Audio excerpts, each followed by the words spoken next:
the event. Hello to everyone who is also online, and thank you for joining us. Actually, for you, it is the good morning, good afternoon, and good evening, because we have people from the United States, people around Europe, and people in India who are joining us. So thank you very much for the effort. This will be the roundtable launch of the new book of culture-based development. Before this, I would like to say again many thanks to the organizers who were so kind to invite us all here and to make possible this launch, to make it the cherry of their cake at the end of their event, and to accommodate also the timing so that it's possible for everybody to attend from the presenter's side. It's also my pleasure to present my work on culture in the Balkans and in Albania. Because Albania is special, because it is a place where culture lives well in its diversity, because it is a place also troubled from the other side of culture, of migration, of other cultures being more attractive, of perhaps not appreciating enough one's own culture for what it is and for the actual capital that it is in the hands of those who hold it. So there are many complexities around culture, and it has taken time and effort of many people to try to understand how it functions. Economists almost gave up the quest, and in recent years they rediscovered and stated it in the very simple manner that culture matters. Okay, so this is something which was finally agreed and documented with statistics. But the big question, why it matters and why it influences people so much, remains still a puzzle. So the culture-based development paradigm is a paradigm that tries to combine the wisdom from all disciplines that have paid sufficient attention and interest and learned something in their own way, and to translate this knowledge into the economics language. Now let me start sharing my slides with you and start the proper presentation.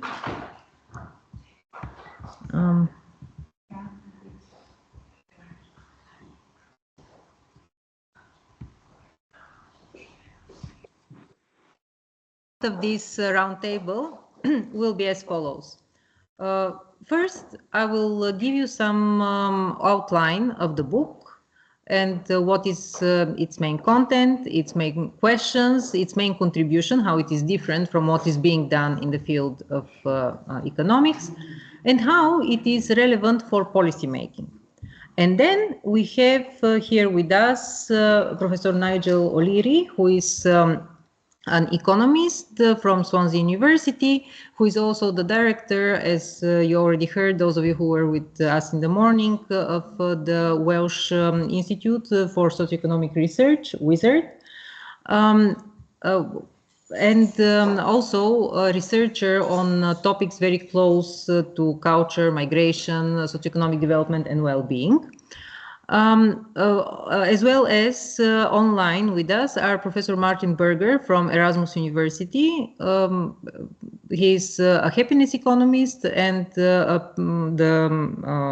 president of the International Society of Quality of Life Studies, as well as, last but not least, Professor John Hall from Portland State University, who has been the president of the Association for Institutional Economic Thought, who has been the editor of the Journal of Economic Issues. And above all, these three people are one of the factors that have been most important for the development of the culture-based development. In different time, they have plugged in the path and have made a major difference to me and my career development.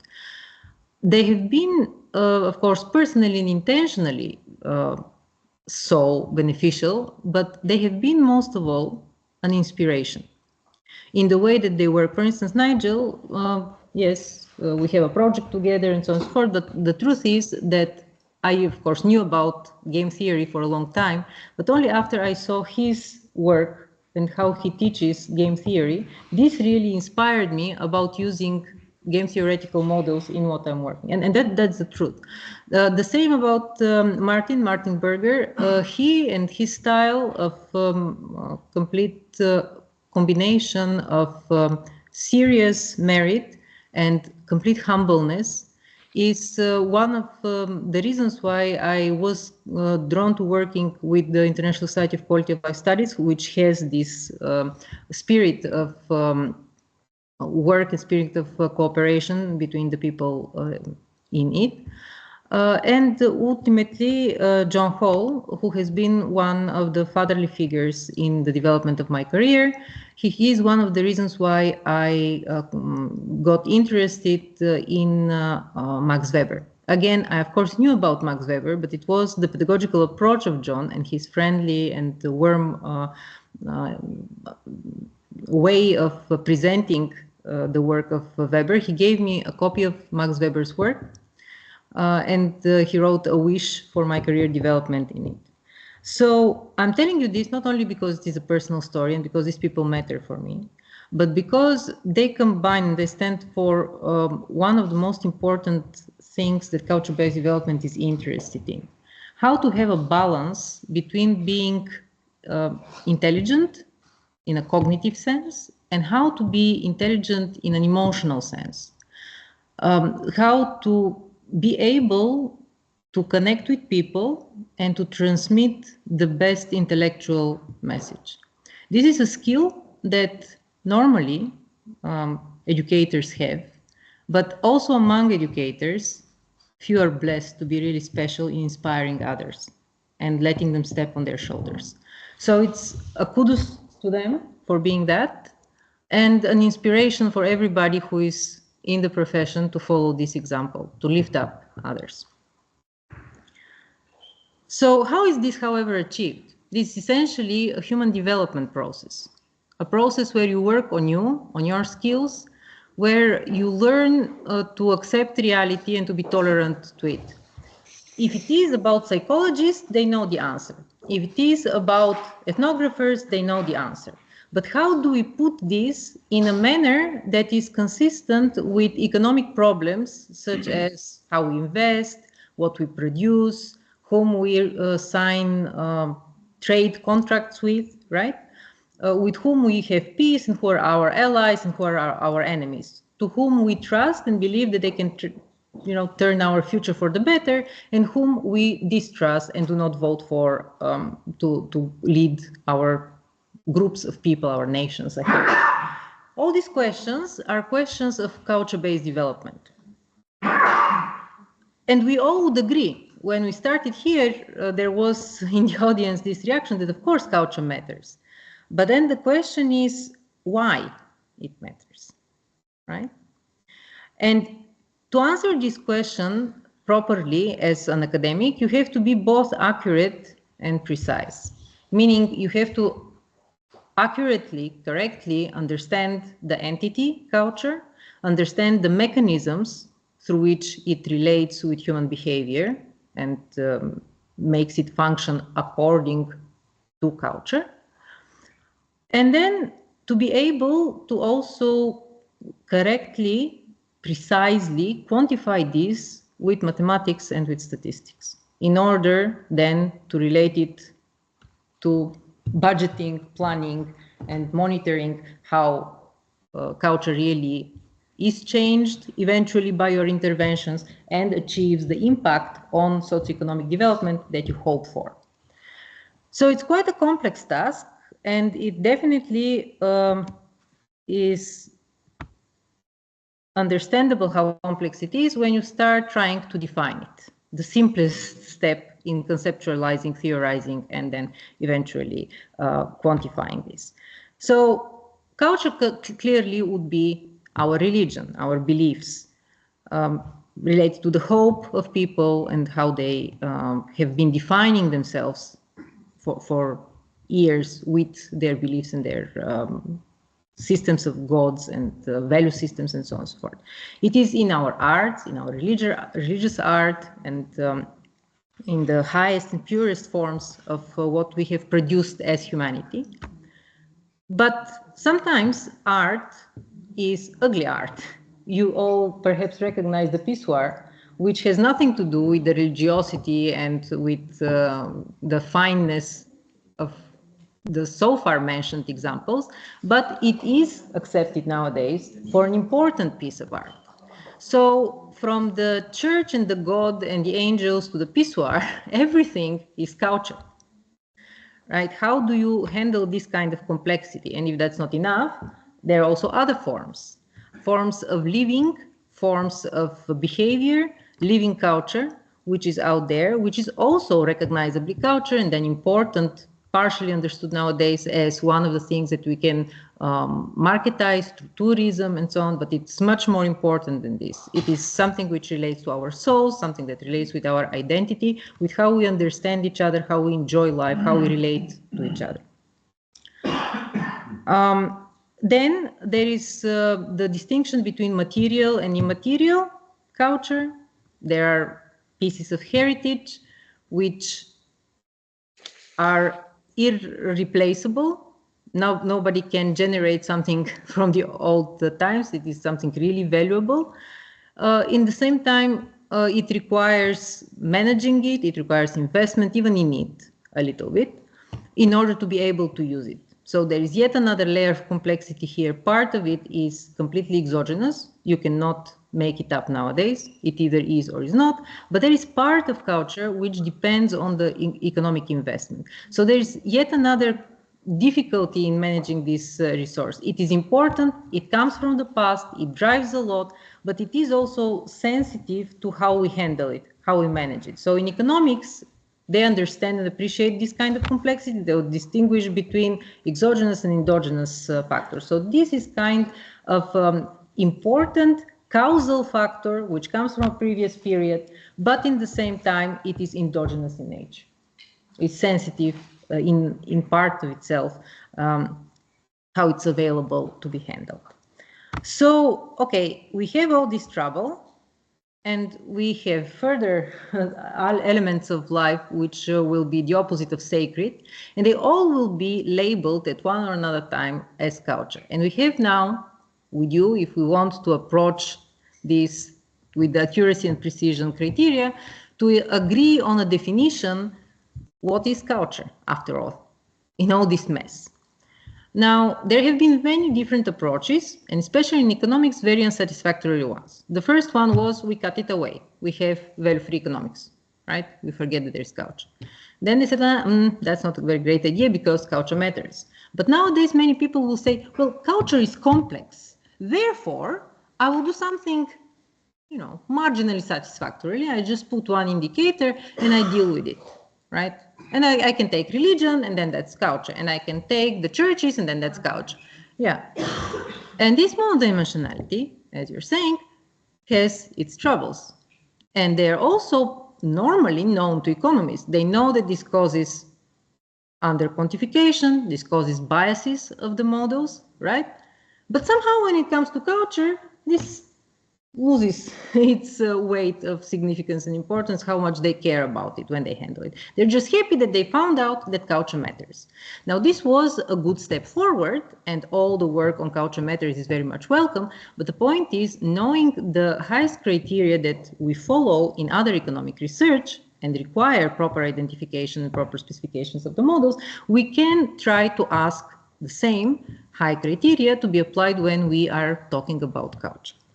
So culture-based development suggests a definition that will be both respecting the complexity, but handling this complexity in a way that reduces it in a meaningful theoretical and statistical manner. So how is this done?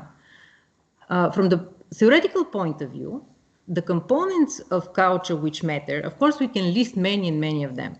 But the basic component in culture that matters, this is the attitude, right? the attitude that we have in the way of thinking. And even Max Weber, that I mentioned in the beginning, was talking about the attitudes of people being approximated with religion. He was not oversimplifying it to say religions are different. He was saying people have different attitudes, how to do things, and we can see this in the different religions. We can think then of the attitudes of people as their value system, essentially. The attitude towards everything in the world is, in the end of the day, the amalgam which makes our value system. We cannot ask people how they value each and everything in the world, right? But if we take a sample of these attitudes, right, it will be like a sample of DNA from which we can learn all the other preferences that they have and how they eventually rank. And then this is the link that the culture-based development is trying to do. It tries to understand how people value things in order to translate it then into preferences. And it insists and finds ways to resolve the cardinality and ordinality problem by introducing methods of statistics and economic modeling when thinking about culture. I cannot go in all the details of how this is being done, but this is one of the first concerns.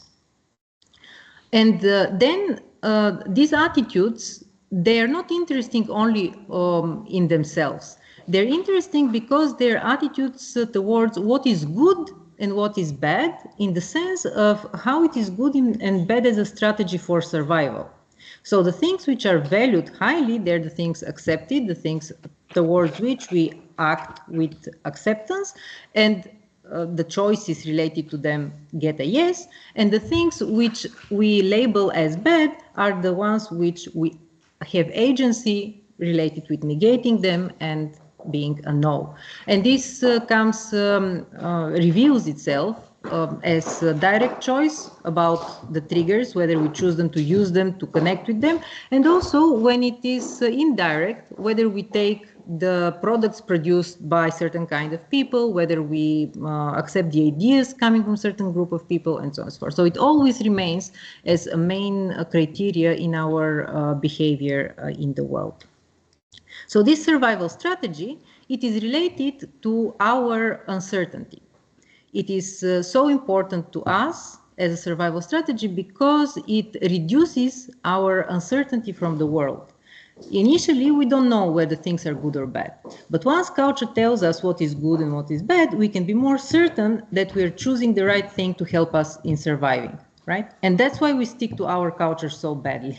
They are beautiful, they are colorful in their expression of art, but they are important for us on a level of psychological level, being a strategy for survival and giving us also mental freeing mental space from the fear of survival. Now that we feel more secure, we can start resolving the problems better by looking at them more calmly with a freed mental capacity. So this is the accuracy, how culture can be defined and theorized in terms of understanding it correctly, what it is and why it matters. Once you have understood it this way, then you understand that it's not so interesting to go into each and every attitude. But what's interesting in the structure of this big complex thing, culture, is the attitudes which will be pro and the attitudes which will be against, right? So the attitudes which will be related to negating new things, ideas, things which are giving us feeling of uncertainty, and being alternatively open to them and able to learn from them and able to recreate yourself also, because once you start valuing something, you recreate your own identity and your own way of thinking. So this openness and ability to grow, openness and ability to change your survival strategy and to accept others rather than to negate them, right?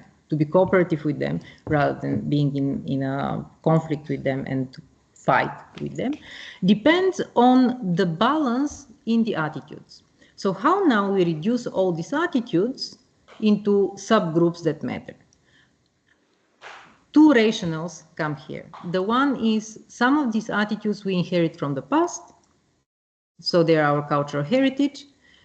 The more we relate with things coming only from the past, the more we are rigid in it. We pride on it, right, on the one side, but on the other, we are rigidly remaining locked in it. The other part is the living culture, the things that we are exposed and accept nowadays. We hear for the first time certain kind of music, we hear for the first time certain kind of idea. Are we able to relate to this positively or negatively? So you can then measure the balance between these two types of attitudes that we relate more aggressively or more intensively with. And if they are in balance, then our behavior is likely to be more in balance when we are aggressive and when we are cooperative with the reality around us. If we stick very rigorously to our past, or if we're very disregarding to our past and we're only open to new things, but we negate everything that comes from the past, we will always reduce the number of people and the number of ideas that we are positive towards. And when we respect both ourselves and others, when our attitudes are in a proper balance, then we expand the most possible the scope of people and ideas and things that will enrich our life. So this is the part which is about the accuracy. The precision about measuring this entity and this idea culture is the topic of the book. Okay? Once you accept that this is how culture is defined and thought about, then you can start being an economist about it. So the first problem will be where culture emerges. And the answer that the book gives is on a market. And that's why it is an economic book. But it's a market for emotions. Okay? A market for the emotion of certainty and uncertainty. And in this market, the provider is the agent, right? The supplier is the agent. And the demand is the group, right? So the milieu. So in this way, it is theory, paradigm that is applying the market principles in which the individual and the group, two different levels, are participating in a market. And it's a very empowering kind of worldview, because it shows that while we're a small thing, we have also a big power over everybody else by being their context. Right? So this is the way that we can change each other.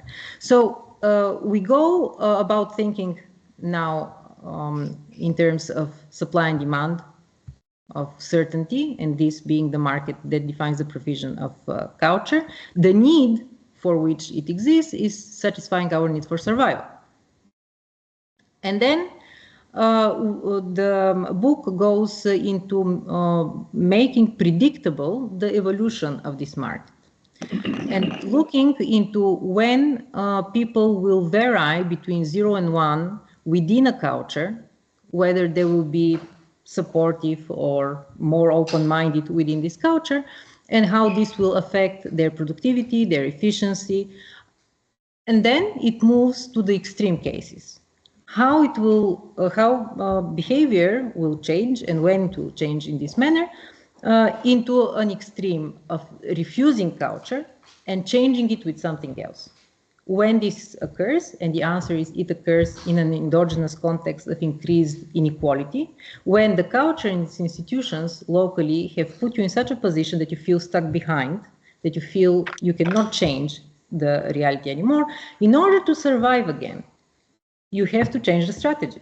And then there is a collapse of the whole system, right? And then there will be destabilization, there will be implications for policymakers, there will be implications for the whole stability. Something which, again, a big thinker has called the Great Transformation. And this is how CBD is both learning from many channels. So it's learning from Weber, it's learning from many other names that I didn't mention here on the way, like Pierre Bourdieu, like the work of and Keynes and Hayek and many others. And in the same time, it is translating it in the way of most modern economic modeling, in the terms that there is a market, there are different kind of performances of this model, their corner solutions, and then it moves it also into the operationalization of it in terms of statistics. So now, in order to measure this entity, this complex entity, CBD uses complexity theory, because complexity theory is created to reduce the complexity to a meaningful level of variation that you can now handle and use in your estimations. So instead of disengaging with the complexity because it's too complex, right? You approach it in the best way that we know to handle complexity. And here comes very handy the fact that we agreed that there are these cultural heritage and living culture, because this means that the whole entity is now possible to divide into subclasses. The 100% divides into subclasses of 2. And there is a measure in complexity, which is Shannon entropy, which is interested in measuring the balance between the subclasses that add up to 100, right? And when it is about 2 classes, the Shannon entropy index will be varying between 0 and 1, which is a mathematical fact if the classes are 2. And this gives us a wonderful indicator about the cultural entropy, as culture-based development calls it, which is the balance between cultural heritage and living culture. When we will have an open mind and when we will have either very closed or way too open mindset where people will not be able to learn at the best of their potential.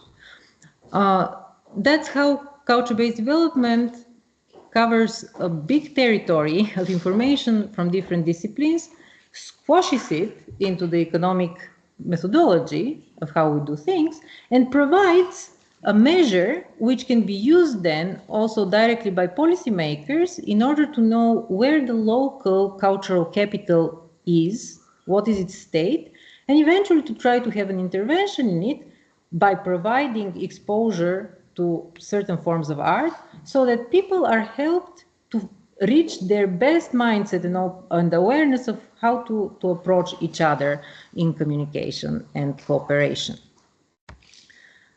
Now, why is this different and why does it matter? Why it is a value added? CBD is the economics of why. And this makes it different from all other approaches to economics that say, given that culture exists, we have aftermaths of it. Instead of this, culture-based development asks why culture exists, right? So to give you an example, here you see Douglas North. He is the smallest, well, you almost don't see him there, the smallest corner over there. Most of these guys are Nobel laureates, right? So he was wonderful in the sense that he reminded economists that culture is a source of uncertainty. He started from there because this was easy mathematically and theoretically to show. But actually he took this idea from Veblen. And actually John Hall has been in a correspondence with Douglas North about this fact. But he focused only on this aspect, culture, uncertainty, and how institutions are used to reduce this uncertainty. And he got, well, deservedly, the Nobel Prize for it. Then Amartya Sen, he goes into culture and conflict in specific. Then a macroeconomist, a wonderful person who has been interested in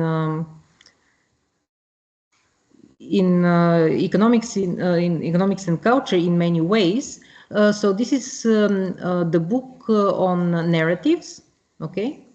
But he had also previous work with yet another Nobel laureate, Akerlof, right?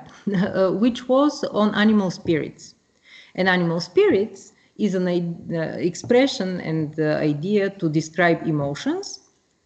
But these emotions were called so by Keynes. So again, there is a big learning process, learning curve, even between the Nobel laureates, taking certain way of thinking of culture and bringing it. So ultimately, Schiller brought it to the narratives, to the thought of how news and how things online get viral and affect the functioning of financial markets and so on. But the way he thought about it goes in a tradition much before him. But they all reduced the lens of culture to something small. As you saw, we talked about all these things, but put the much larger perspective. Then comes Thaler, and he's one of those people who are talking about nudges and how we make people behave in a particular way. And he's, if you wish, kind of bell what we should be careful with culture when we talk about interventions in culture. We do not want to be paternalistic, right? And this was the problem of the moral philosophers, because they, just like John Stuart Mill, they were trying to find out what is good and what is bad, right? And this is too much of a responsibility, but also too much of an intervention. So it's one thing to understand why culture matters empirically, and another thing to start intervening in it through policy, because then you're taking quite a lot of moral responsibility in it. So understanding it in terms of how it works and meddling with it is like understanding how we give birth and then starting to make babies and beyond. So it's that's how culture-based development is much more overarching approach to culture, thinking of culture in all its complexity, in all what the entity represents. And this is different than understanding small aspects of culture that all these wonderful people managed to contribute with. One among them is the little orange book on top. So this guy doesn't have a Nobel laureate yet, I think. This is the book of Ariel Rubinstein. And his work on modeling human behavior with game theoretical approaches. I think he modeling bias in human behavior. His unique contribution, which is worth a Nobel laureate, is his focus on the role of what he calls the permissible set. So he clarifies theoretically in a mechanism design setting that whatever we do with choice, before everything, our preferences are a set of things that we value, more or less and so on and so forth, and a set of things that our culture cuts away. Okay? So among all this bunch of wonderful thinkers, actually, the mechanism designed by Ariel Rubinstein comes closest to defining culture in the way that culture-based development is interested in modeling it, by calling it the permissible set. Okay, but he also doesn't go into delving into why this permissible set exists, and that's how culture-based development is different, but very highly compatible with what he's talking about. So now that we have covered also the peculiarity and value added of culture-based development, here is just a snippet of the different approaches through which this big story about culture can be boiled down to actual economics, standard economics nowadays. So you'd have the market between a person and the society presented just as the provision of a small firm on a perfectly competitive market. You can have also the use of the visualization here of the cultural entropy, and then it becomes very highly resembling the kind of hill shape which Robert Putnam is nowadays illustrating with statistical variation of two words, the word we and the word I. right? And the upswing that he's talking about. So it can visually make already the connection between language and the cultural attitudes that people have.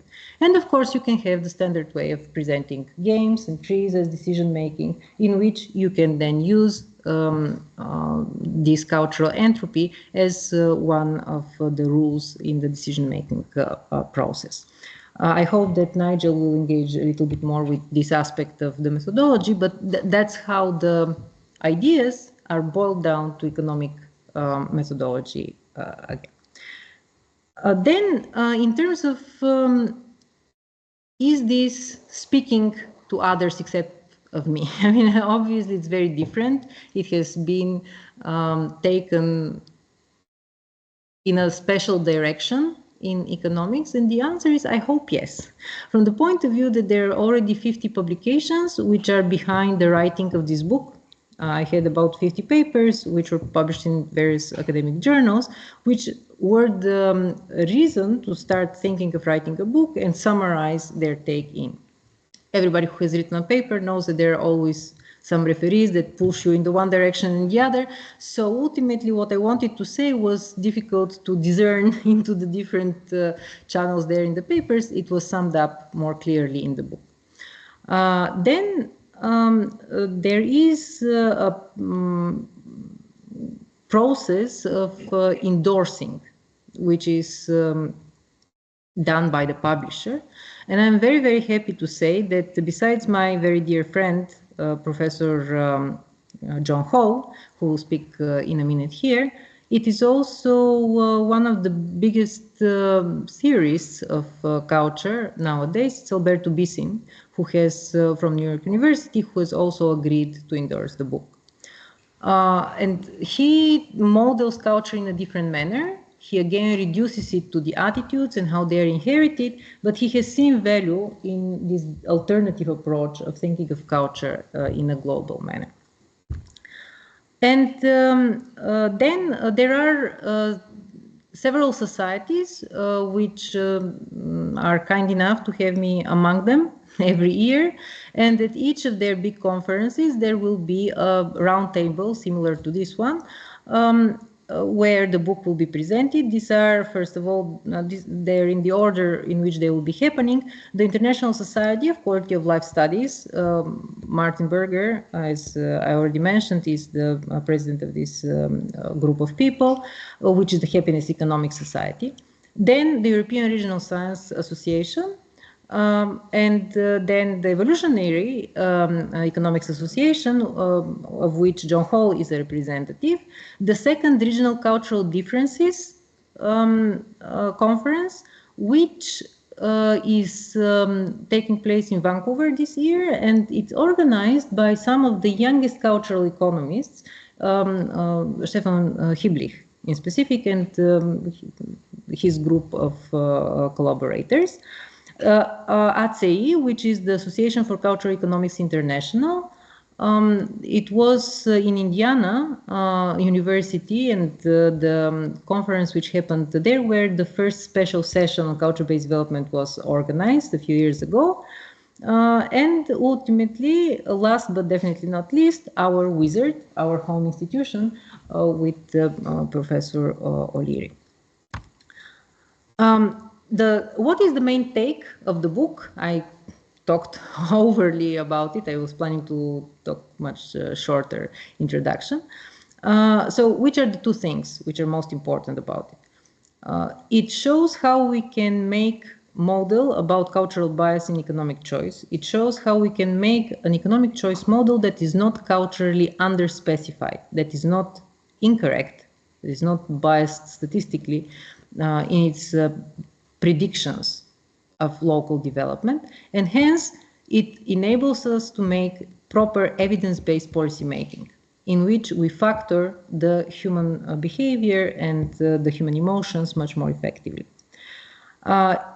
In this context, it shows that the complexity of culture can be handled in an adequate, methodologically excellent manner, as economists know to do that.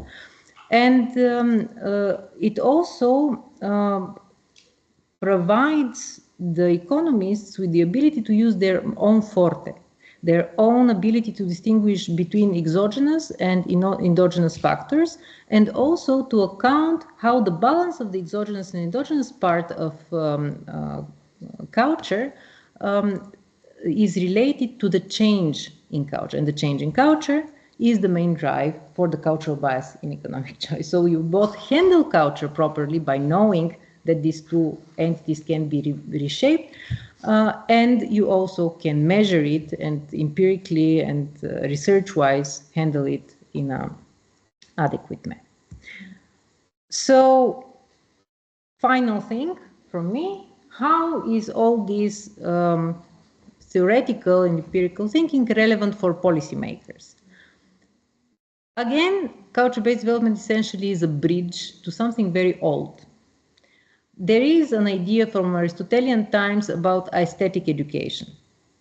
Okay? It is the idea that we become better humans, more able to develop ourselves and be creative if we engage with the arts, if we engage with the creative forms of living. So the attitudes of people, and especially the attitudes to relate with others and to appreciate one's past, they are definitely closely related to cultural participation. And cultural participation is something that definitely the governments have a relationship with. But unfortunately, their relationship is very much like a stepmother's relationship with beautiful Cinderella in the case of culture. So every time that there is austerity, first thing to kill is the libraries. First thing to cut down from the curriculum would be the music education. And this is deeply wrong, because instead of being burdened to the budget, these are the channels through which we can make the people more resilient psychologically, emotionally, and culturally, in order to make the best with what is in their hands. And saying that, now we appreciate that culture-based development is in no way kind of a utopistic cry, oh, forget about the economy, go about culture. No, culture is an enabler to stay stable in economic instability. And this is the wisdom of Keynes. He was saying that when there is a storm, we need to take care of the boats. Well, that's the way to take care of the small boats. Make sure that the boat does not shake too much economically, but also make sure that the crew remains in the best condition of managing the boat.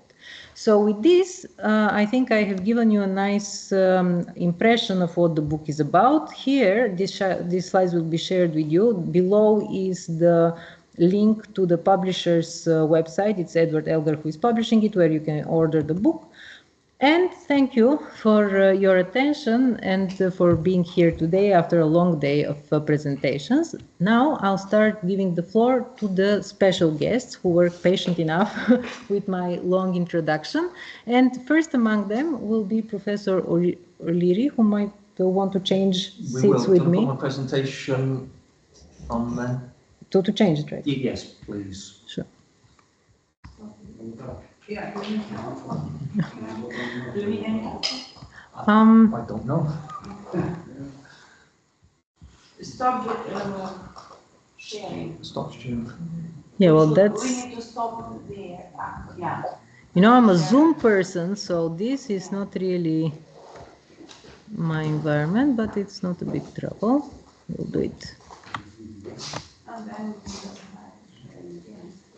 it's a hybrid meeting. This is why the screen is like that, because it's face to face and online. So.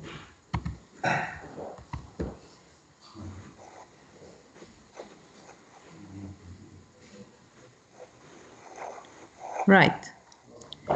So, Professor Nigel O'Leary. Okay, thank you very, very much for that, Annie. A small thing to pick up, you did mention about Martin's humility, his reservedness, and obviously mentioned nothing at all about my humility. I think that was just an oversight on your part. Okay, what I want to do is talk a little bit about the economic implications of this book and what it provides to an economist. And I'm mindful, and I did do a very late last minute editing of my presentation, just being a bit more mindful of the audience as well. Now, I understand that not everyone knows what economics is. Some people do, but I'll take a step back from all of this, and it's a word that I mentioned this morning, but it's put everything into context. Why are there things to take from this from an economist? And one name that Annie didn't mention. Whoops. One name that Annie didn't mention in everything that she has. You mentioned Nobel laureates, about economics. Economics as, and I'll put this word in inverted commas, economics as a science started back in 1760. The person you didn't mention was Adam Smith. The Wealth of Nations produced or published in 1760. So as a discipline, it's not a natural science. We economists, we like to say that we're a science. We're not really. We're not mathematics. We're not a natural science. We're not physics or biology, but there's a long history of what economics is about. I said it's going over 250 years now, and it's not necessarily about the empirical research, which Annie has taught an awful lot about as well, but it's the theory. What makes economics? It's going back over 250 years. And that's what this paradigm, this CBD paradigm does. It gives us a framework that connects the present with the past. And much of what Annie talked about, dropping the names in there and the theory, all of that wasn't dispensed with. Now, why is that important? Well, the reason that's important is that traditional economics, or the economic theory, what we might describe, you might hear described as neoclassical economics. Now, there are certain assumptions that are made here, and Annie would have alluded to these, but within the area of neoclassical economics, they are very, very important assumptions. This idea that economics, what's it about? I'll come back to neoclassical economics for the moment, but if I was to ask you, and I won't throw it out to the audience necessarily, unless you want to contribute, but if I was to ask you, what do you think economics is all about? Ooh, what is economics about? Ooh. You think, well, I hear about economics on the news. I hear about, they talk about unemployment and inflation, how the economy's doing, and indeed this morning I talked about GDP and income and all these sorts of things. So, is economics about money? Maybe that's a good way to encapsulate economics. And it isn't. Economics is how individuals, how economic agents make their decisions. And all the way through what Annie was saying with her introduction about preferences and choices. That is what economics is all about. How do economic agents, and that could be individuals like you and me and Annie, or it could be firms, or it could be industries, or it could be entire countries. It's how they make their decisions. Now, that's what underlies all of the economic theory that was started all the way back from Adam Smith. That we assume in neoclassical economics that people are rational, that the decisions that they make are rational. Now, as an individual, that rationality, look, I want to do what's best for me. And again, this would link to something I said this one about well-being. Well, we could use many different words for well-being.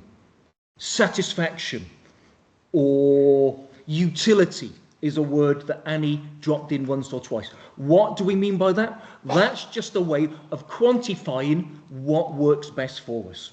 And so, if we're rational, what would we do? We would make choices that maximize our well-being, that we can't do anything different that would make us any better off. And that's what neoclassical economics is about. It's that framework, that theory that dictates that idea of rational choice. Now, that's a long, long history. And every one of the Nobel laureates that Annie mentioned in her presentation herself, every single one of those Nobel laureates and the theory that they've applied, all are neoclassical, all with this rationality behind them. There is, though, an alternative, a more recent school of thought, which we would call sort of heterodox economics. And what heterodox economics does, it says we actually don't believe neoclassical economics. What's important is real-world scenarios, real-world complexity, the historical context, and also the role and the power of institutions. Institutional economics is a very big part of this school of thought. And social relations are important in shaping economic outcomes. So that's heterodox economics. But the real point here is heterodox economics does away with this idea of rationality.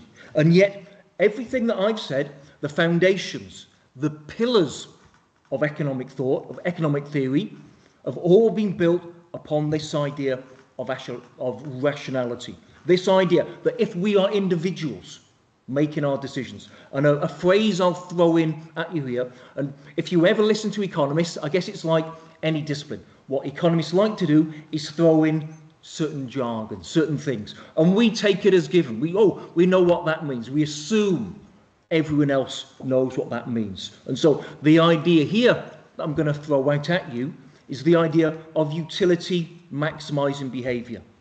All that is, if you choose to do something, if you choose to consume something, buy something, purchase something, do something in whatever way, that it gives for you a certain amount of well-being, that utility. Well, therefore, if I want to do the best for me, I want to maximize my utility. Well, heterodox economics says, no, that's not the way that the world operates. And so, what we've got here is a natural tension. So, how do we resolve this? Well, what more recent adaptations to neoclassical economics have done, as Annie alluded to previously, is they've incorporated aspects of culture. Appreciate the fact that culture is important.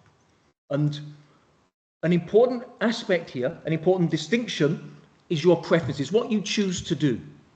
In neoclassical economics, your preferences are fixed. You can't change these, otherwise the theory gets very, very complicated. It just doesn't work. So preferences are fixed. Well, what we could do, we know culture is important, so we introduce culture as another fixed factor. I've probably got it written down here as an exogenous factor. That means it's not influenced by other things.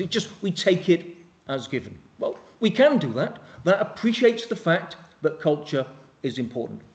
However, what it doesn't do, though, is solve this tension between fixed preferences and culture being important. And this is what that CBD framework does. It recognises the fact that culture is endogenous, that it affects people's preferences.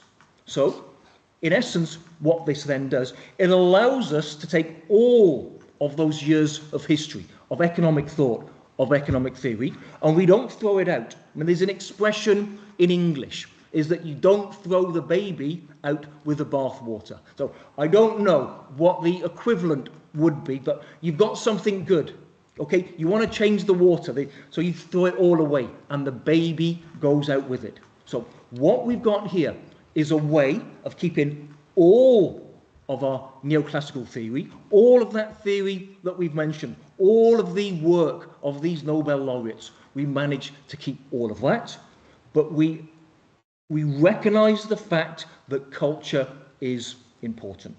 Now, culture has been used, as I said, dropped into a neoclassical framework, but in a very, very limited way. And Annie, again, you did allude to this, that we introduce these measures that assume that culture is fixed. We might, from things such as the World Value Survey, and again, I alluded to that this morning, we can empirically get data on culture. We can ask people about their values. We can ask them about their preferences. We can ask them about religion. We can ask them about social capital. All of these can proxy culture, the elements of culture in them. Again, it goes back to what Annie said about the work of Max Weber and why he used religion. Well, he used it for a very, very specific reason. It's been overtaken in some of the economics literature that religion is something in itself, but it's just that proxy. But it's fixed, it's exogenous. We just put it in there. That's religion, that's culture, that's important. But it doesn't really do what it's meant to do. And this is what that framework allows us to do. It takes existing neoclassical economics and it then appreciates the importance of how culture, and this is the part here, how culture affects preferences. So in that sense, it's also tipping a nod, it's recognising the critiques of neoclassical theory by more recent heterodox economic approaches. So, I'll just, what I won't, and Annie did say, oh, maybe I'll tease this out a bit more myself. I'm not going to do that. I'm not going to go through very, very specific parts, but I will just show you that we've got some fundamental issues within economic theory, things that you would always teach to our students. Annie already mentioned them. She said a supply and demand. So we've got a supply curve, you've got a demand curve. That's just the way that markets clear.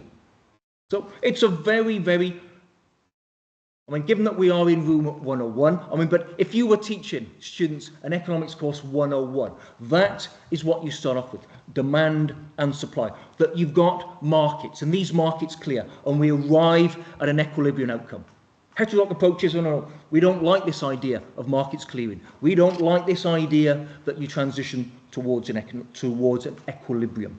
But what we have here, by incorporating culture as an endogenous aspect within this framework, we've got, for example, in part 1 of the book, in that chapter 1, we can easily then use that simple demand and supply framework.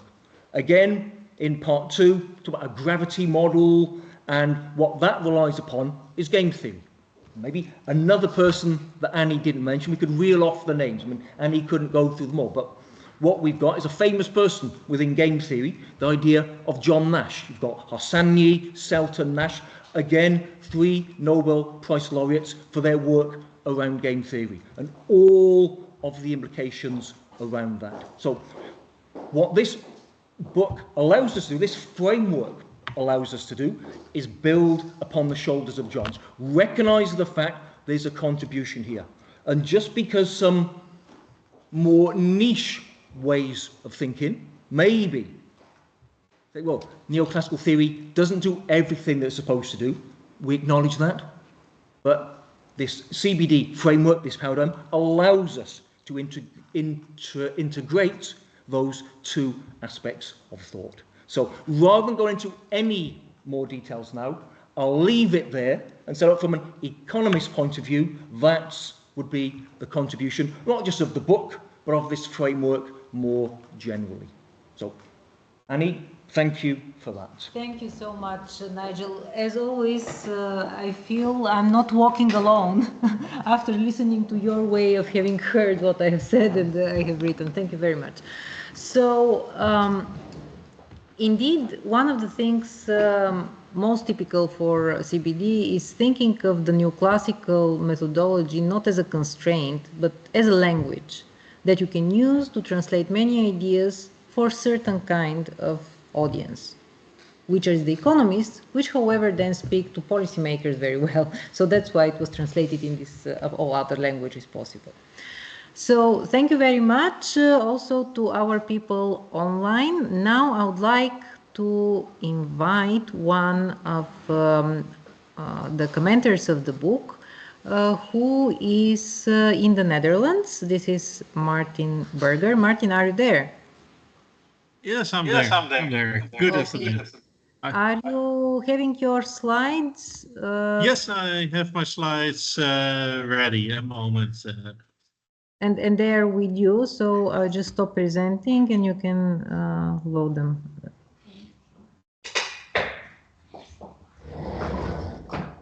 Okay, you can see my slides? Yeah, so now let's see in yet another corner of economics, happiness economics. Many thanks for wonderful presentations for this wonderful book, which is, I think, a very timely book the field of also happiness economics. I'm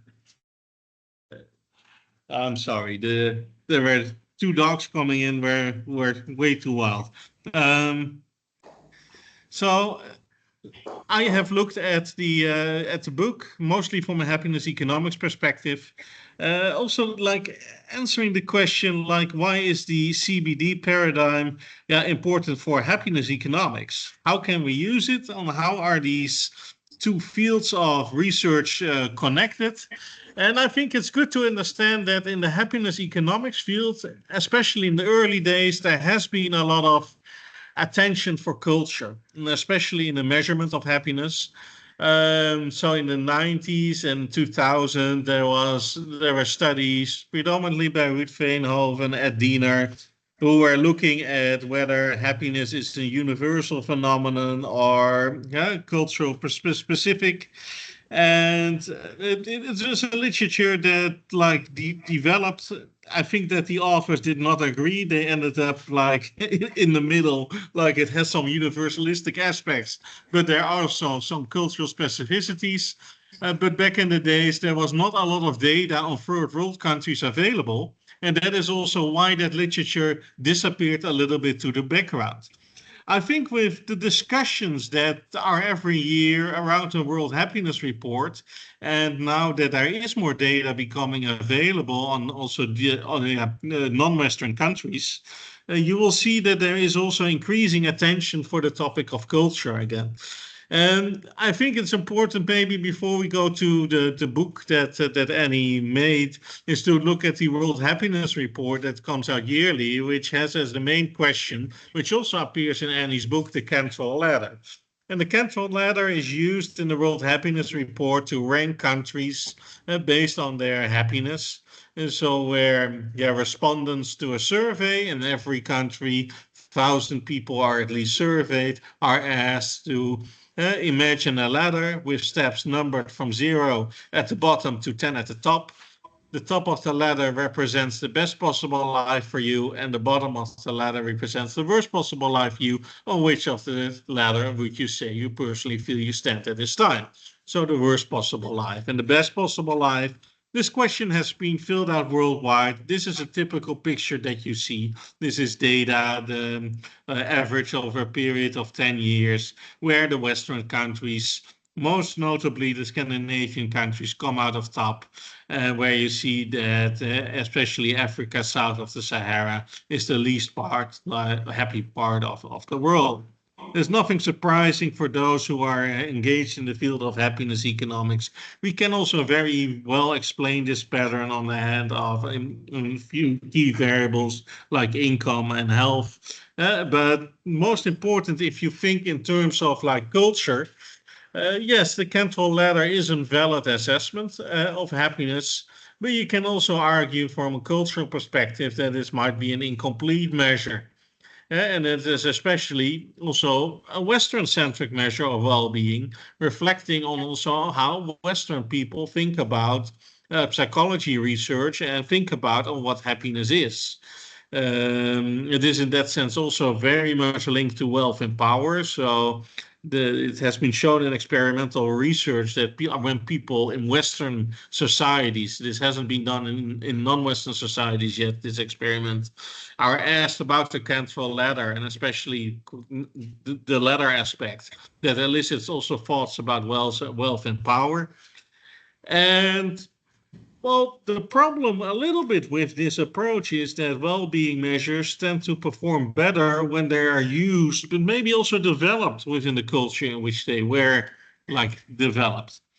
And in that sense, now also like a lot of well-being researchers have suggested to expand the measurement of well-being to also include things like low arousal emotions that are not so much emphasized in Western cultures, more talking about balance and harmony, community well-being, relationship to nature, resilience, mastery, and meaning of life. So aspects of happiness or definitions or of happiness that you will find more outside of the Western culture. And that is also where the CBD and culture comes in. The way you look at happiness, it's always through a kind of cultural lens. And cultural context is, for that reason, also very important to discuss a topic like happiness. At the same time, it's interesting, and that is also, then I come back to Annie's book, the counter ladder can at the same time also help to study culture, because it's a measure that captures not only life evaluation, but also the way the question is asked. It also captured future aspirations. And these aspirations have a very much a cultural basis. They are typically not universal aspirations of people, but they are very much shaped by, amongst others, cultural norms and collective memory. So inherent part of the cultures, probably both the cultural heritage and the livable cultures, and culture informs aspirations and also affects them in the end. And this is directly measured also in the Cantrell ladder question. Amongst others, I think that the ladder is also very useful to find other cultural, psychological phenomena. I think the social comparisons, adaptation, they also all play a role in how people answer that ladder question. And in that sense, it's not only the CBD that can influence happiness economics, but the happiness economics has also some things that might be useful to use within the CBD paradigm. So how can these like two fields or how can the paradigm and happiness economics be joined? I think that they both agree on a principle that like happiness or well-being is a kind of a goal of development, not only about economic output. It also distinguishes it from, I think, the mainstream economics field, but also what I just told you, explained with the Cantrell ladder. Culture also shapes what happiness or well-being means. And development should then also be like defined by cultural values and aspirations of society. And the CBD models culture as an input. And that's also what Professor O'Leary told. Culture affects in the end also preferences and utilities. What kind of insights then provides CBD specifically for happiness economics? I think that the CBD paradigm perfectly provides a qualitative layer that is necessary to interpret happiness data. And that hasn't been done in the happiness field. People have been looking at very general relationships, but I think that we need to find out, or pay way more emphasis on what matters for whom under which circumstances. And there the CBD paradigm can really help to provide, by providing a kind of qualitative lens to contextualize the quantitative data that we have. I think what CBD also does, and I think that is very nicely also shown in the chapter on cultural entropy and the work, or noting the work also that has been done by Putnam on declining social capital and society, is that also on the one hand, these cultural dynamics explain why and how well-being determinants change over time, but can also explain why you have certain developments in a society. And so the cultural entropy Annie has been talking about, so balance between how originally locals are likely to stick to inherited values or how much they be expected to value what is different. And that balance or delicate balance is of importance in also explaining phenomena. What is also shown is, I think, if you look at social capital over the past decades, is if you disregard social cultural heritage, what we have done, I think, done for a long time, then that also causes social fragmentation and weakens cultural and social capital in the end that is necessary for our local communities to thrive. Then I think what is the most important, perhaps, is in the end also the link to interventions and policy. And that is where the CBD paradigm can really be of help. What I already said earlier, it's important. It addresses an important question that happiness economics has largely failed to address up to date. What works for whom under which circumstances? And yeah, how it's put by Annie. It's also, it explains how why people would be able to learn to be happy or not with the same thing. And so on how can we explain, so what kind of things you have to do for certain people to in the end makes them happy, and it depends in part on the cultural context in which they live in. Some individual very individual well-being interventions might, for example, not work in a very collectivistic society for that reason. And that is, I think, a very important takeaway for the book. Also, where in the end the CBD is really a great addition to the field of happiness economics. And in the end, and that is what I would like to close with, I think that happiness economics can tell us what matters, or has done that.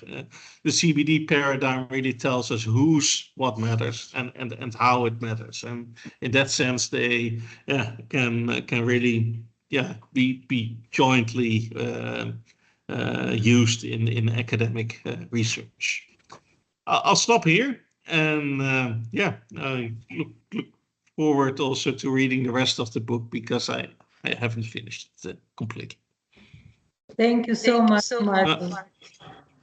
No, so once again, I am not walking alone with these people, not only in the sense that we do work a lot together, but also intellectually they are aligned, and they always add an important aspect. From all that Martin said, to use the words of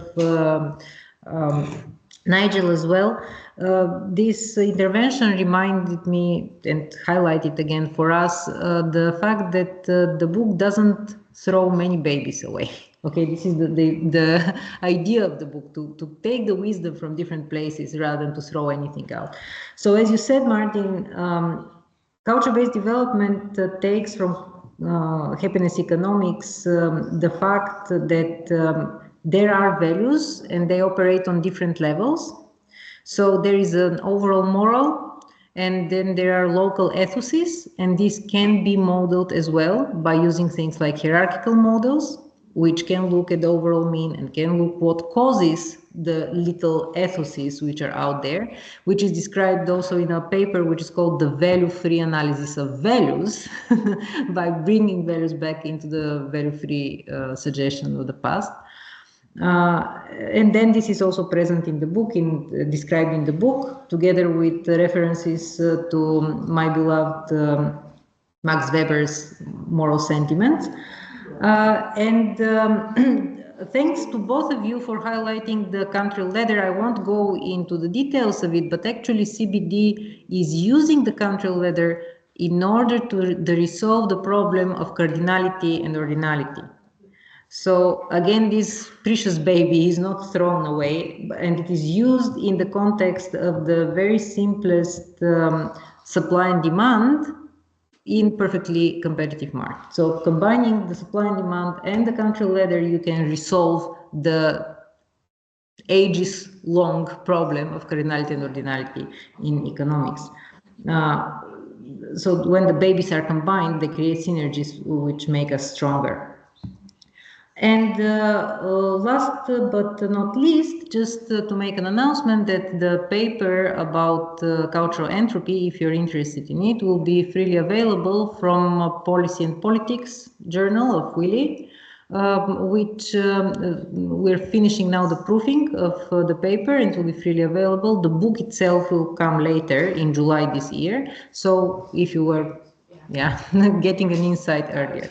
And now, last but not least, my very much beloved Professor John Hall, a person who is a friend but also a father figure. I'm sorry that this might sound a little bit like, ageistic, but sentimentally, I really consider you a person who has grown me up intellectually. So thank you very much for being with us. And I will be putting his slides now, so wait a second. Okay, if you don't mind, can you hear me?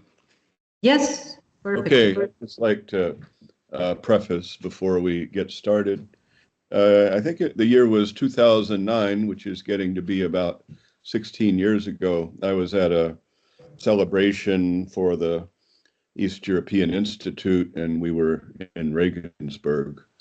And it was there I met Annie, and I was very sympathetic towards her because she was starting into her doctoral dissertation, but the colleagues at the Institute could not understand what she was trying to do. And I myself was very influenced by Max Weber's The Protestant Ethic and the Spirit of Capitalism. It opened me up to the importance of culture. And so I thought I should send her a copy of that, and obviously got her on a track. So what I wanted to say is that I think Annie, more than any person in the world, is the one who is trying with all of her abilities to integrate culture and its importance in, if I may say, we're mostly economists here, to integrate culture and its importance in our economic science and our economic understanding. So I just wanted to acknowledge my appreciation. We have this term, I think it's an Anglo-Saxon term, stick-to-itness. So Annie is the great example of sticking to the topic. But I wanted to add in my preface that it's a really difficult topic. And so she's been using all of her intellectual abilities to try to integrate culture into theory. And so she has clearly defined what she calls culture-based development. And what I appreciate is she's connected it to the evolutionary institutional economic tradition. And that takes us to a theorist whom I follow very closely. His name is Thorstein Veblen. I think it's correct to say he's at least ostensibly the first cultural economist. And it shows up quite boldly in this book of his. It's more or less his magnus opus. It's called The Theory of Business Enterprise, published in 1904. And he has chapter 9 and 10. Chapter 9 is the cultural incidents of the machine process. That's where you get, the word culture stated clearly. And then chapter 10, he's dealing with the natural decay of business enterprise. So that's, at least in the literature that I read, that's the first real effort to integrate culture into the larger economic picture.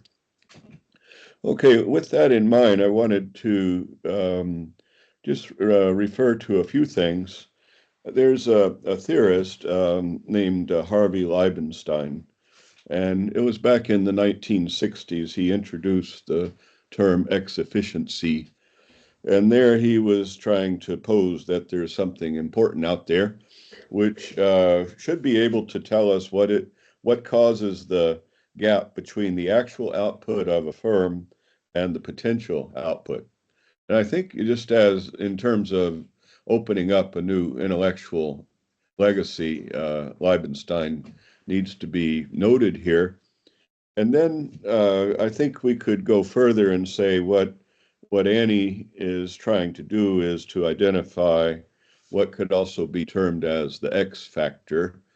And I think at a basic level, we can kind of all agree there's something out there that can be very important.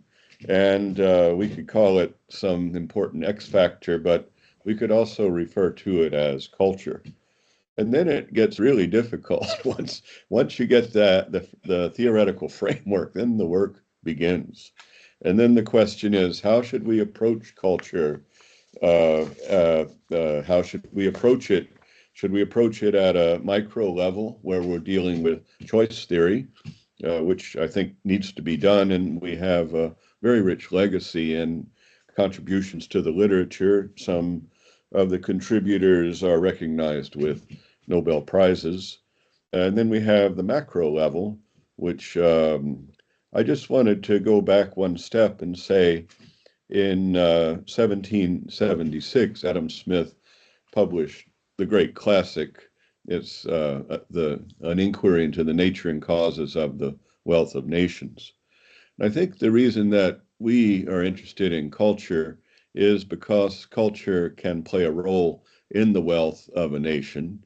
And those of us who think more broadly, we also know that no, not all nations do well forever, and they can go in decline. And so, in our thinking as economists, and with this rich legacy from Adam Smith, what interests us really is what is the role of culture in the wealth of a nation. So I just wanted to add that in. Then I wanted to add in a couple of other things, if you don't mind. I I have a budget for travel. I used to not have one, and I would still travel, and so I'm a bit well known for no matter what the financial circumstances are, I still go out and go traveling. So some years back, I visited Albania, and I sometimes use it as a test. So if I meet someone who says they know Europe or they say they're well traveled, I always ask, have you been to Albania? And everyone says no. And I say, well, you need to go there. It's a very interesting country. And so I was on this self-directed tour, and I went from by bus, night bus from Sarajevo to Pristina. And I wanted to visit Kosovo and see how it was doing as a newly formed state inside Europe. And then I got on a bus, also evening bus, went across the peninsula to Tirana. And then I felt, this is interesting. I'm in a place that is not within the normal frameworks of European life. And this is what interested me. And then over time, what I've learned is some of the nicest rivers in Europe, the wild rivers that can be enjoyed with small boat or raft, are also in Albania. So I have, interest to go back and try to get a little bit deeper into what is Albania. And then I just wanted to mention a particular person by the name of Dua Lipa. How many of you are not familiar with Dua Lipa? So I think there's more. It's a forest of hands here. Everybody's. The question is, who doesn't know her? And then you don't have to bother counting hands. So she's one of the leading personalities in the world today. And what interests me is her background. And so, as I can only say, my sources of knowledge are the best I can do is what I have here. She's born in 1993, and she's born in the UK. But I heard an interview with her father, and her father's from Pristina. And so what I'm trying to understand is her importance in world culture. And I myself believe it's important for all of us to be open and for our borders to be open to accept people. And she is, I think, the grand example. The situation in Albania and Kosovo in the early 90s was quite intense. And her family moved, or, more or less got to the UK where she's born, got out of the war zone. And then she grows up really, as in a dual culture, and then kind of steals the show. And so if I go back to this idea, what is the role of culture in the wealth of nations? We can start to see that it's a real X factor that we have to account for. And this is what Annie's dealing with, among many things, one of the many things that she's dealing with. But I just wanted to add a couple of things. I was in Mexico just a month ago, and I was invited to give a lecture at the big university. It's called UNAM, the Autonomous National University in Mexico City. It has 150,000 students, and just that's enough to impress me. So anyway, the colleagues were very kind to me, especially kind, which I think is cultural, Mexican culture. And then after the lecture, we went out with the students, the grad students, and had a nice evening. But I kind of thought I'd bring up the topic of the music industry. And what I remarked is that, back in the day, it was dominated by men. And I say men, I often think just of Led Zeppelin. And, and they're advocating rock and roll, but it's drug culture and things which are, troublesome. And then what I said is, I said it's all changed because the world music culture is now dominated by women, young women especially. And so I said, from America we have Taylor Swift, and she's kind of the economic motor of Nashville, Tennessee, bringing in billions and billions of dollars that she earns on her global tours. And then I brought up Dua Lipa, and I realized then I'm really in a Catholic culture here, and there's kind of a suppression of desire and sexuality. And all of the men at the table were suddenly extremely embarrassed. And I realized they're all in love with Dua Lipa. And then I was trying to understand why, why her. And then what I came up with, it's her coloration.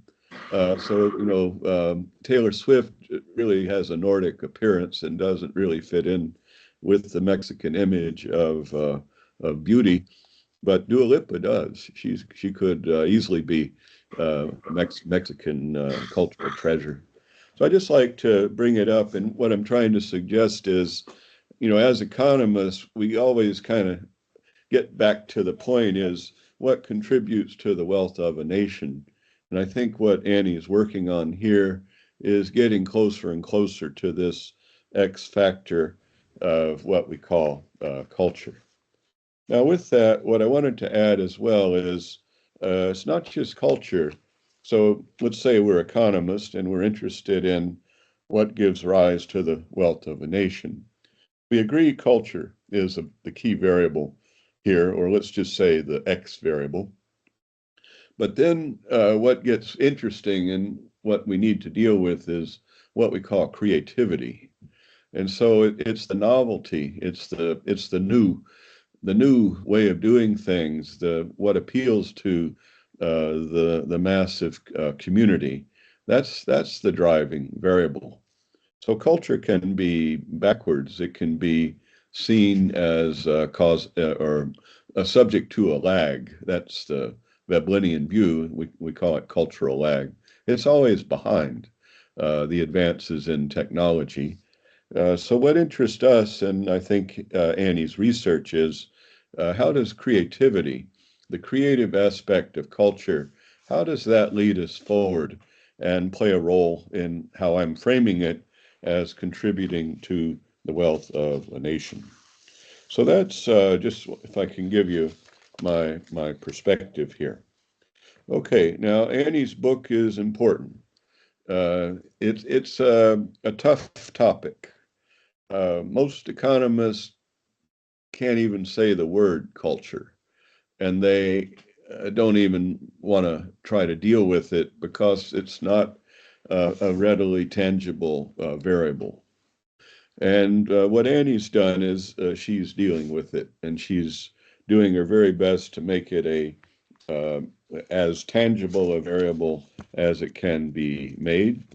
She draws her work from the Weberian tradition, but not from Max Weber directly, what we call the Neo-Weberian. And so, as you know, Weber was concentrated on the variable of religion, especially coming from doctrine, and then how that manifests itself in societies or cultures. And he not only looked at the European case, but he also wrote a book dealing with China and also India. So that, certainly got us started down the road of looking at the role of culture, but in his cases, it's religion. So then she broadens it out with what we call the Neo-Weberian tradition, and that is, let's just say, a more sophisticated view that accounts for more variables. And she goes into Veblennian notion that comes from this book in particular called The Vested Interest and the Common Man. It's authored in 1919. I have to say it's one of my absolute favorite books. I have a copy at home, a copy on my desk, and I keep going back to it because what Veblen does is he shifts the whole discussion away from what Marx had dominated, the notion of that there are two classes, there's the capitalist and the workers. And I think that's fine in 1850, and volume 1 of Capital's published 1867. But times have changed. So Veblen reframes this, and what he says is there's this group out there we'll call the vested interest. And the way he defines them, the way I keep referring to it is, it's those people who want to get something for nothing. And if you follow the tragedy going on in the United States, you get to see there's a whole community of people who've gotten into power recently, and their only aim is to get a lot for nothing. And so Veblen's just completely relevant today. So he refers to the vested interest. When he's writing this, you're supposed to have a industry and you're supposed to produce products competitively and make your profits in that way. And so by 1919, what he's noticing is that there's this tendency in this new community, whom he calls the vested interest, and their only aim is to get as much as they can without having to produce. And I think it describes the new epic. He has much less to write about the common man, but his notion is that no matter how hard they work, they're not going to achieve much because of the dominance of the vested interests. So Annie brings that into her discussion, which I think makes it very, integrates it nicely into our tradition of evolutionary institutional economics, and also gets the Veblennian tradition at the base of her efforts. Okay, so let's see what else we have to say. I think it's hard to go further and to engage in reduction and formalism, but Annie does it, and I think it's essential because it communicates with a broader community. The community that she's communicating with are those focused on choice theory, and that's a large community. She refers to the neoclassical economics, but I think it would be more correct to say that what she's really introducing here is she's bringing choice theory into her ways to approach the importance of culture. Okay, so I think that's, what I wanted to say. If I have less time, I'll stop. If I have more time, I'll add on a few things. Thank you so much, John. Again, a wonderful further perspective to what I wanted to share with you. It was great help to have the three of you around because you opened windows of ideas, of contributions, which are extremely significant in economics. There is no student in economics that hasn't heard about Veblen and Veblen's good, right? But there is so much more to say, as you heard now from John, about the contributions related to culture, how this operates in the vested interest mechanisms and so on and so forth. And the problem of culture is not that it has not been thought over enough. It has been thought over very deeply, only from different angles. And while what you said, John, was very flattering and very kind, and in many aspects very right, I object to be considered, as somehow having done something exclusive. What I have done is a service, I think, to society. I have read all these amazing things that have been written in the past, and I have also read many wonderful people including, for instance, the work of Alberto Bisin, which are reductionist or which are heterodox and which are contributing. But what I have done is trying to channel all this wisdom on a very important topic such as culture, on which many have in one or another way given up doing certain aspect of it. I have said, wait a minute, let's see what we all know, and let's try to translate it the way that, as you say, choice economists and empirical economists are doing it today. Maybe we can do slightly better together, because this is the spirit of CBD itself. This is what it wants people to be able to do, to be creative together and to be enabled to find this path. And this is the only way that I would like CBD to be perceived. It's not my great intellectual thing with which I want to conquer the world. It is the place where we can join together and find our way in better handling culture and economics with more understanding and for the benefit of us all. So thank you very much for the in-depth and intellectually rich interventions, all the three of you. I will now bring this to a close by asking each one of you to sum up the book in one sentence. So maybe we can start the other way around, starting from John and then moving to Martin and then finishing. Okay. Well, what I would say is that the book reminds us that culture is important, and we can't say we have it all worked out. We need to make it an ongoing project, and that's what Annie's done with the book. One of the things I think so important is she provides this frame, culture-based development, and once you have that, everyone can work from it, add to it or question things, challenge things. But she's essentially established it as a field in economics. Now, so sentence, this will be CBD's one more stepping stone on the many stepping stones that we have had up to here about culture. Use it and step on it for the next step. okay. Okay, so I just want to say that she's got it framed as culture-based development essentially is the establishment of a field. And I think that's what we've been needing. So I just kind of say in a few sentences, I'm very fond of George Akerlof. I think he's one of our most creative thinkers. And he goes into whatever interests him, and then he co-authored this lovely paper that opened up identity.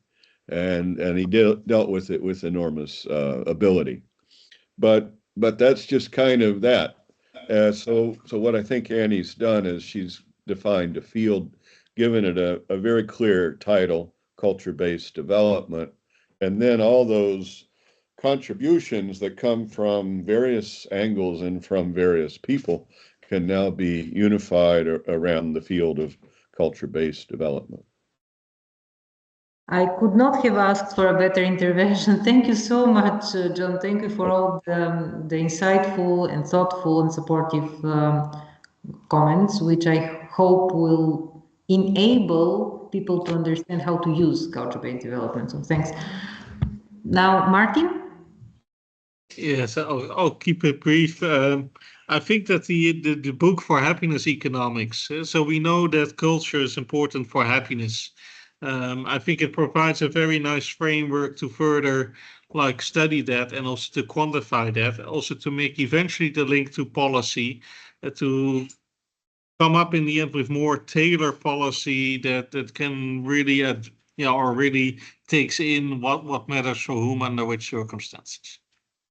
Thank you. So we are moving towards concluding that culture-based development is a culturally unified growth theory. So that galore is also kind of greeted here. And last but not least, Nigel? Okay, I mean, you said one sentence, so I will give one sentence. One of them will be flippant and one of them will be more serious. I mean, the more serious one, when I would just echo what John has said, and that what this provides is a framework. Not just a framework to Can bring you together. please move, because they don't hear and also the recording won't have it. I'm not usually known as not having the loud voice. I thought they could have heard me from over there. But it provides a framework not only to bring together the existing literature, but also that framework, as John said, to take this agenda onwards. So that would be my serious one. A more flippant response in one sentence would be, it's a right riveting read. Thank you very much. I guess to many of us this will need a little bit of translation. At least you got a laugh at the end, didn't you? Good. So thank you very, very much for being here till the very end of this long and tiring but very intellectually stimulating conference. And I'm very grateful to all the people who were here with me to support and to clarify the attempt to contribute to research, the thing that culture-based development represents. In the end of the day, it's a way to give something back to this wonderful world of research that has given a lot of opportunities to me. So thank you very much. Thank you very much for being part of my path, and we start walking together all ahead in the world of culture-based development research. Thanks.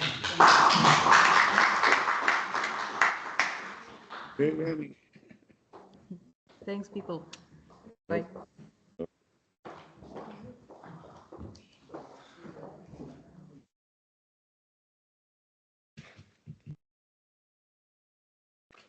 Okay.